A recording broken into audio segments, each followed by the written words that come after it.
You're offering adventure. You're offering the unknown. And adventure isn't, here's my idea for a social network for dogs. No. Will you build my website? No. Let's build a company together. Together. Yes. Welcome to Dalton plus Michael. Today we're going to talk about why business folks need great technical co-founders. So who's this video for? Let's talk about the business folks we're talking to. Yeah, I think to set this up, Michael and I both talk to a lot of aspiring founders in any number of different venues, on the street, at conferences, in interviews, wherever. They find us. They find us. And one of the more common opening lines is something like, well, I'm a really good business person. With a great idea. I have the best ideas. Yes. You know, how do I need a technical co-founder? Or how do I find a technical co-founder? Or I can't find any good technical co-founders. Like, this is one of the number one opening questions we get when we meet people in the real world. Yes. And so this video is aimed at all of those people that ask all of these questions that we have met. Yes. And all the people that haven't met us. Yes. That might be thinking these questions. And what we want to do is give you the key secret to actually being the best business co-founder. And we're not going to hide it. We're going to put it right up front. The best business founders recruit amazing technical co-founders. Yeah. And that is how they distinguish themselves. That is the number one distinction. So it's not what's on your resume, where you worked, the fact that you were some fancy executive, that you're tall, people like to go and have drinks with you, you've got amazing ideas.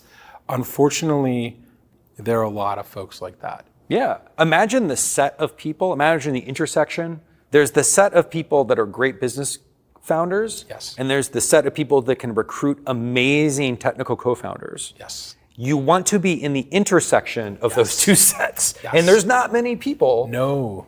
That puts you in a very special class. Well, and I would argue it is so distinguishing that you're given amazing opportunities.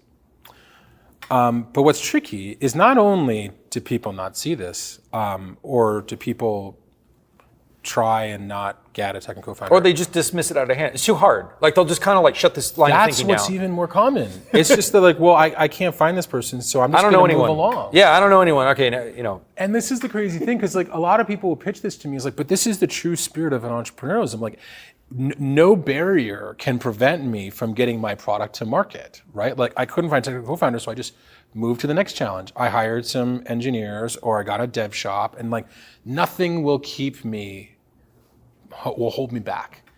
And what's so sad about that way of thinking about it is that, like, one, the percentage chances of death just went through the roof, right? Yes. Like, you've just completely reduced your chances of success. But two, I bet if you would put the same amount of effort you put into getting a product to market without a great technical founder into finding a great technical founder, at least half people would be able to do it. Yeah. And so it's just like, it's a shame because it's so much wasted talent. Yeah, I like to think about it this way. Again, what we're talking about implicitly, let's make it explicit. We're talking about a company that uses software as a deep part of it.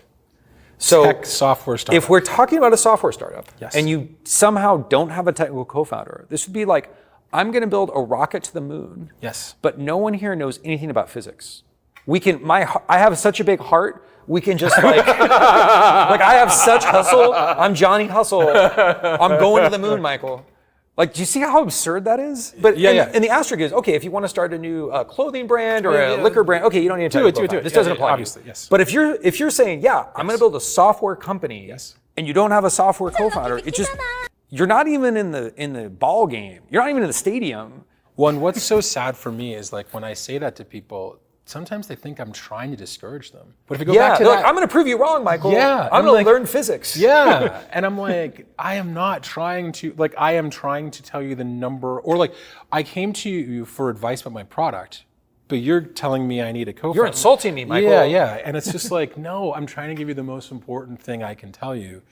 And you know, what's interesting is that, like, advice is informed by my personal experience, right? Like, I was the single non-technical person on a 4-person co-founding team at Justin TV and Twitch. And like, I'll just make it plain, without my 3 other co-founders, none of that shit happens. Like, ideas are a dime a dozen. And so I think that more business people need to embrace the idea that great software companies are built by great software engineers. Yep.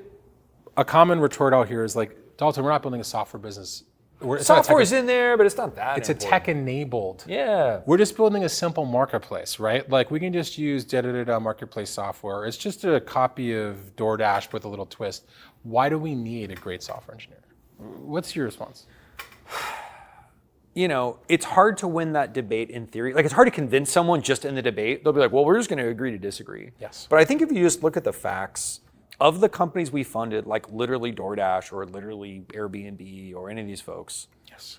they lived and died by their speed of shipping software. Yes. And if what they did was buy white label software or have some dev shop in a foreign country making edits to the website, there's a 0% chance those companies would have worked. Yeah. And so again, who am I to say there won't be some future company that maybe uses one of these things? Yes. But the more that we're exposed to seeing what these companies look like at the earliest stages, even if they don't look like strictly tech businesses, man, there's no way these things would have gotten off the ground without having a really great person who cared as much as a co-founder cares, Yes. building this thing day in and day out, versus someone ripping you off, charging you $500 an hour to change some words on the website.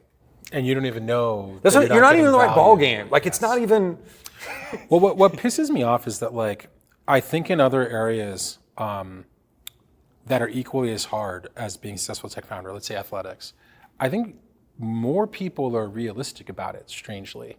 Like, the equivalent is, you know, a 5'4" person who doesn't jump, I can't run, shoot. or I can't run. Yeah, and like they're I just, got a lot of heart, Michael. Yeah, there are not that many of those people who are saying to the world, "I want to be in the NBA," right? Whereas we see the equivalent of that in startups all the time, and it's like, it's one thing if you're 6'6" and like you're like a great high school basketball player, you probably won't make the NBA, but like, all right, at least you're in the stadium. In the stadium, you're amongst the million people who could. Yeah. And I think that people are not honest with themselves. And I think what we're trying to do is give you this secret, which is that, like, you can almost get a ticket to being in the game, and it requires recruiting one person. Yep. How cool is that? Like, this shouldn't be seen as a negative. It seems like an extreme positive. Yeah. It's like a golden, what is it, Willy Wonka ticket. And even if you are technical yourself, or sometimes people are medium technical. Like, course, I was a technical CEO, but I still tremendously benefited by having an additional technical co-founder. Yes. And so this is also a thing where you're not like, okay, well, I can kind of, like, okay, that doesn't count. No.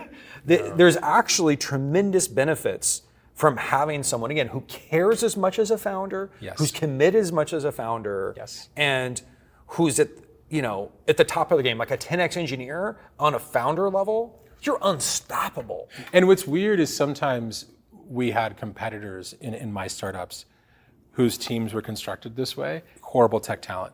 And it was funny in hindsight because we never had to be worried.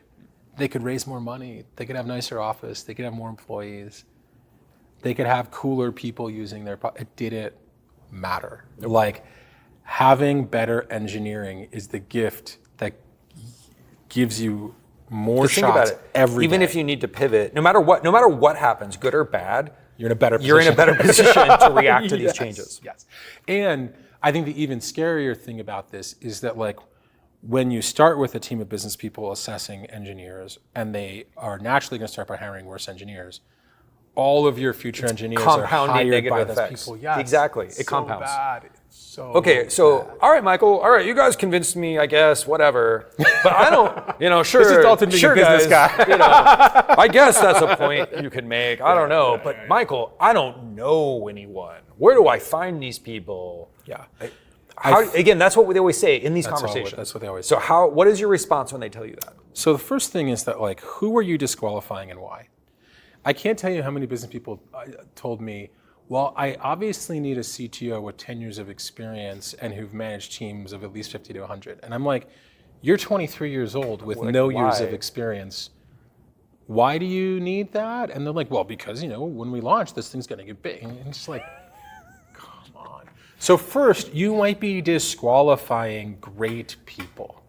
Don't do that. And so let's say you don't know them.